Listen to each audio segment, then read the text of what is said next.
Dear students, welcome to my YouTube channel. মোৰ video' বনোৱাৰ প্ৰধান উদ্দেশ্য তোমালোকক গণিত অতি সহজভাৱে শিকোৱা। গতিকে সম্পূৰ্ণ ভিডিঅ'টো চাবা। গণিত শিকাৰ লগতে তোমালোকৰ বেছিক কনচেপ্টটো ক্লিয়াৰ হ'ব। Question number 5, A vehicle কভাৰ্ছ A distance of 150.5 kilometre in 3.5 hours. How far the vehicle will cover in 1 hour? ইয়াৰ অৰ্থ কৈছে এটা গাড়ীয়ে যদি 150.5 কিলোমিটাৰ দূৰত্ব 3.5 ঘণ্টাত অতিক্ৰম কৰিব পাৰে, তেতিয়াহ'লে গাড়ীখনে 1 ঘণ্টাত কিমান দূৰত্ব অতিক্ৰম কৰিব।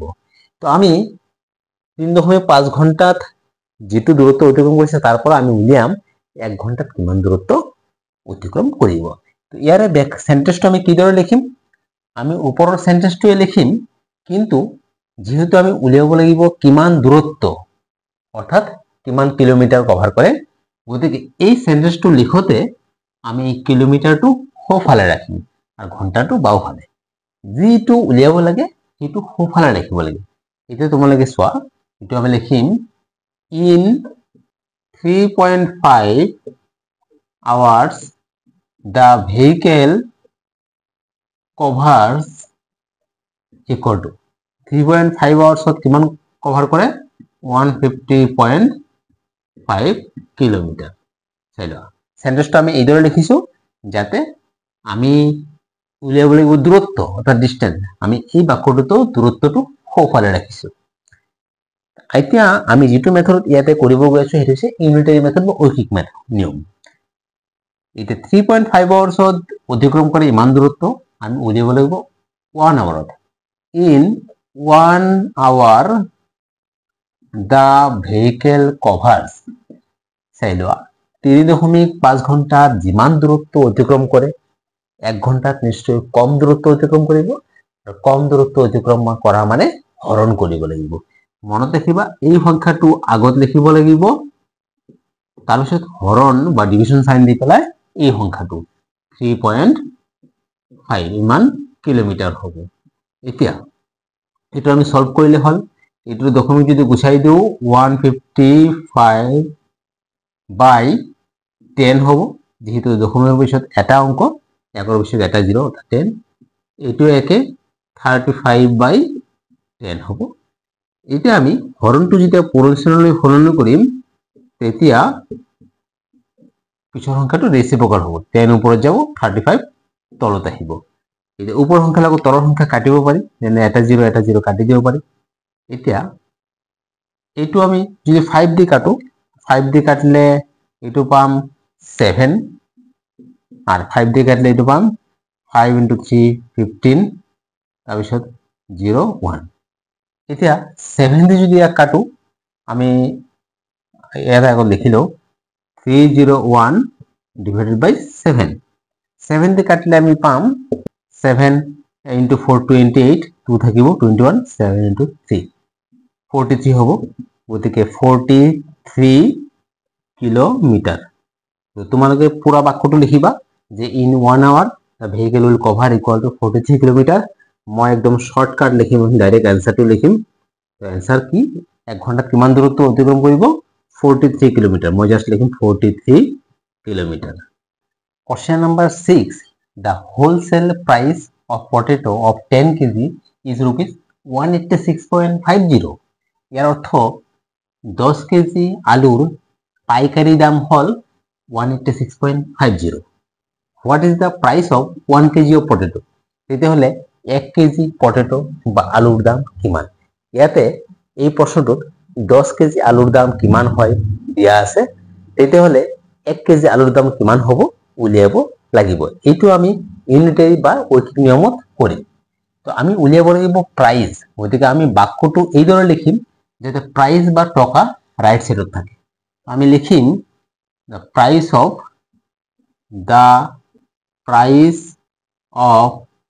10 kg potato equal to rupees 186.50. তার ঠিক পিছৰ বাক্যটো আমি একৰ ভ্যালু উলিয়াম 1। The price of 1 kg potato চাই লোৱা 10 কেজি আলুৰ দাম যিমান হ'ব 1 কেজি আলুৰ দাম কম হ'ব আৰু কম মানে হৰণ এই সংখ্যাটো আগত লিখিবা তাৰপিছত হৰণ বা ডিভিজন সাইন দি পেলাই এইটো আহিব 10 এতিয়া এই হৰণটো একদম সহজ আমি জানো 10 100 1000 অৰ্থাৎ একৰ লগত 0 থকা সংখ্যাৰে হৰণ কৰিলে দশমিক বাওফালে শিফট হ'ব দশমিক য'ত আছে তাৰ পৰা বাওফালে কিমান বাওফালে যিমানটা 0 আছে এটা 0 আছে এটা এক অংক বাওফালে অৰ্থাৎ 8 আৰু 6 ৰ মাজত হ'ব 18.650 ইমান रुपीस হ'ব তো रुपीस এতিয়া চাই লোৱা আমি লাষ্টৰ 0টো লিখাৰ কোনো প্ৰয়োজন নাই 18.65 লাষ্টৰ 0 লিখাৰ প্ৰয়োজন নাই আৰু তোমালোকে ইচ্ছা কৰিলে যিমান 0 দিয়া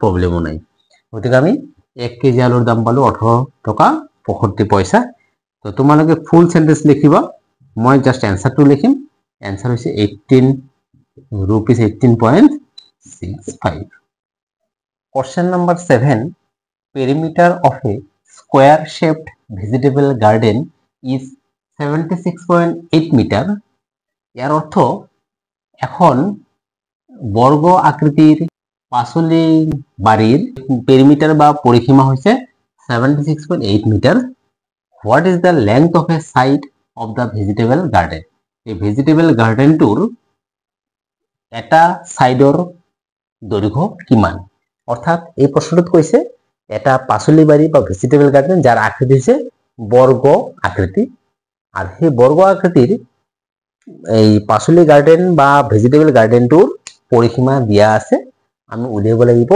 এটা সাইডৰ দৈৰ্ঘ্য এতিয়া এই প্ৰশ্নটো সমাধান কৰাৰ আগতে আমি সেন্টেন্স কি দিয়া আছে লিখি লম এটা পেৰিমিটাৰ দিয়া আছে আমি লিখিম পেৰিমিটাৰ ইকুয়াল টু 76.8 meter এতিয়া আমি উলিয়াব লাগিব length of a side of the vegetable garden টো যেহেতু স্কয়ার শেপড বা বর্গ আকৃতির আমি এতে বৰ্গৰ ফৰ্মুলা ব্যবহাৰ কৰি এতিয়া বৰ্গ তোমাৰ চাইলে বৰ্গ কেনেকৈ হয় দেখাত বৰ্গ আটাইবোৰ সাইড ইকুয়াল হয় মই এটো রাফলি আঁকিছো এটো ইয়াতে ইয়ার পেরিমিটার দিয়া আছে তার মানে এইটো সাইড চাইলো এইটো প্লাস এইটো প্লাস এইটো প্লাস এইটো অর্থাৎ এই গোটেই কেটা সাইড যোগ কৰিলে যিমান হ'ব এটো হৈছে পেৰিমিটাৰ এটো 76.8 আমাক উলিয়াব দিছে ইয়াৰ একটা কাট যিকোনো এটা কাট হয় এইটো বা এইটো বা এইটো যিকোনো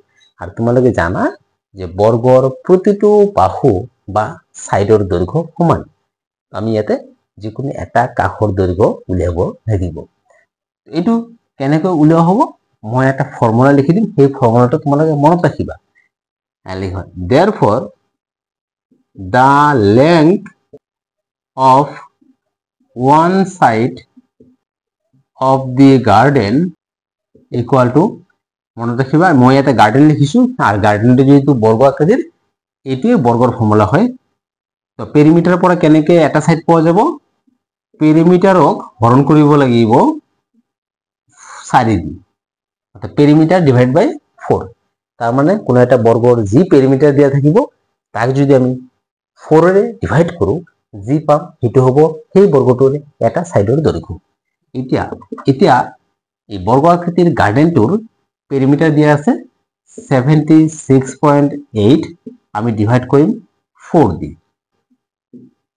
76.8 4 এতে 1 ডিজিট লও 4 1 যা 4 মাইনাস কৰিলে 3 এটা ডিজিট নামি আহিব 4 9 যা 36 এতে দশমিকৰ পিছৰ অংক লব লাগিব গতিকে ইয়াতে দশমিক 8 4 into 2 8 19.2 ইয়াক যদি ডিভাইড কৰো আমি পাম 19.2 আর এটো হ'ব মিটার অর্থাৎ এই যে বর্গ আকৃতির যেটো গার্ডেন তার এটা বাহুর দৈর্ঘ্য হৈছে 19.2 মিটার তোমালোকে পূর্ণ বাক্য লিখিবা হোল সেন্টেন্স মই শর্টকাট লিখি দিও লেংথ অফ ওয়ান সাইড হ'ব 19.2 metre Question number 8 breadth of a conference hall is 5.5 meter and its area is 74.25 square meter what is the length of the conference হল।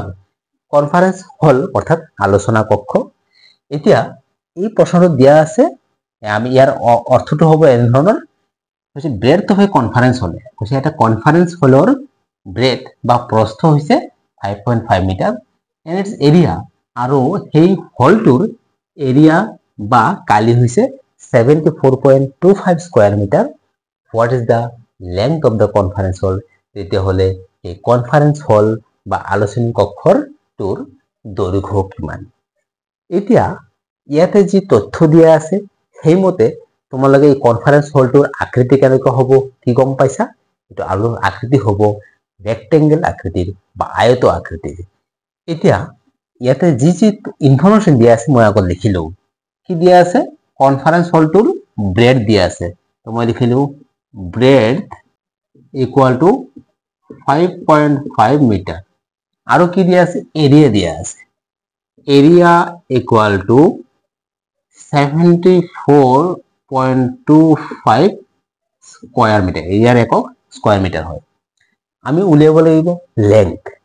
এতিয়া conference হলটো দেখাত কেনেকুৱা, conference হলটো দেখাত হৈছে এটা ৰেক্টেংগল আকৃতিৰ, এই ধৰণৰ এটা ৰেক্টেংগল আকৃতিৰ।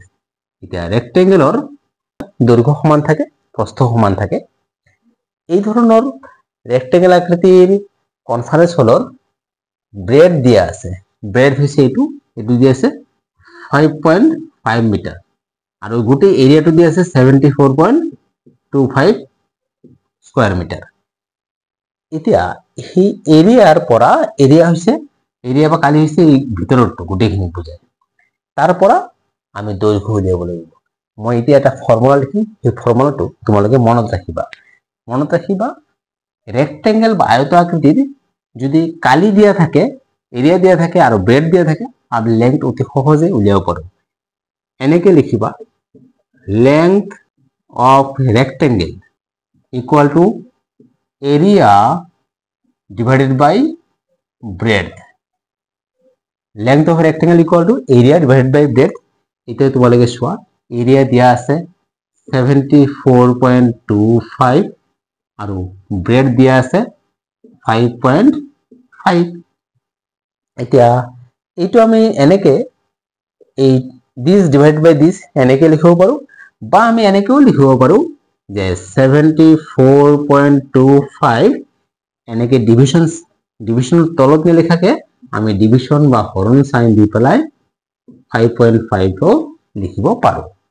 এতিয়া আমি দশমিক যদি গুচাই দিও, এইটো হ'ব 74.25 বাই 100। কিয় 100? কারণ দশমিকের পিছনে দুটা অঙ্ক আছে, একের পিছনে দুটা জিরো। ইয়াতে একে 55 বাই 10 হ'ব, কারণ দশমিকের পিছত এটা ডিজিট আছে, গতিকে 10 হ'ব। এতিয়া হৰণটো পূৰণচিন কৰিলে আমি কি হ'ব, 7425 বাই 100 হৰণটো পূৰণ কৰাৰ লগে লগে তাত পিছৰ সংখ্যাটো ৰেচিপ্ৰকেল কৰিব লাগিব, অৰ্থাৎ উলটি যাব 55। এতিয়া ওপৰৰ সংখ্যাৰ লগত তলৰ সংখ্যা কাটিব পাৰি, চাই লওঁ। ওপৰৰ এটা 0, তলৰ এটা 0 কাটিব পাৰি। এতিয়া 5 দি এই দুটাকে কাটিব পাৰি, মানে 5 × 11 55, আৰু 5 দিয়ে কাটিলে 5 × 1 5 2 থাকিব 24, 5 × 4 20, 4 থাকিব 42, 5 × 8 40, আৰু 5 × 5 25, 1485। এতিয়া ওপৰত আৰু জেগা নাই, মই এইটো ইফালে লিখো। ইফালে যদি লিখো কি আছে, এইটো 1485, ওপৰত আৰু বেলেগ নাই, তলত আছে 10 × 11। এই 11 ইয়াক আকৌ কাটিব পাৰি, 11 × 1 11, 3 থাকিব 38, 11 × 3 33, 5 থাকিব 11 × 5 50। এইটো কাটা গ'ল। এতিয়া কি থাকিল, 135 বাই 10। এতিয়া দুটাকে 5 দি কাটিব পাৰি, কিন্তু 5 দি নাকাটো, কাৰণ 10 দি হৰণ কৰা একদম সহজ। 135 ইয়াতে 10 দি হৰণ কৰিলে 1 ৰ লগত এটা 0 আছে, গতিকে দশমিক সোঁফালৰ পৰা এক অংক বাওঁফালে দিব লাগিব, ইয়াৰ পৰা ইয়াতে দিব লাগিব 13.5 মিটাৰ। গতিকে আমি ব্ৰেড পাই গলো। এতিয়া এনসাৰ লিখিবা, এনসাৰ তোমালোকে সম্পূৰ্ণ বাক্যত লিখিবা length of the conference hall মই ওপৰত লিখি দিওঁ therefore the length of the conference hall is 13.5 meter. Dear students, ভিডিওটো ভাল লাগিছে না নাই কমেন্ট কৰি জনাবা যদি ভাল লাগিছে লাইক কৰিবা বন্ধু বান্ধৱীৰ লগত শ্বেয়াৰ কৰিবা আৰু চেনেলটো সাবস্ক্ৰাইব কৰিবলৈ নাপাহৰিবা থ্যাংক ইউ